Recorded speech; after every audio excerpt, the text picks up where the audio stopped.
Okay, hakikisha umebonyeza alama ya kengele, umesubscribe ili kuwa wa kwanza kupata video zetu mpya. Leo nitakwenda kuonyesha namna gani unaweza kudownload TIN certificate ambayo mfumo wa TRA umeweza kubadilisha, na unapata changamoto ngumu sana wakati wa kudownload certificate. Nitakwenda kukuonyesha ni jinsi gani unaweza ukatumia njia hii, na ni rahisi na haraka ili kupata TIN certificate yako. Twende kazi.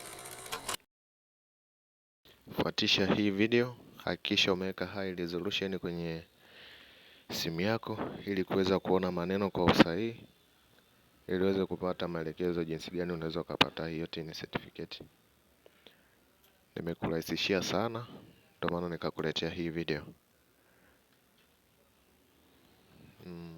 Ni mambo ya teknolojia kwa sasa.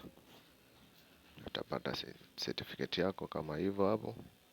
Utaidownload hapo. Kama unataka kuprint, utaiprint hapo. Ni rahisi. Inaokoa muda. Tofauti na awali, TIN ilikuwa ikiandikwa, ilikuwa inakuwa watermark ya online copy.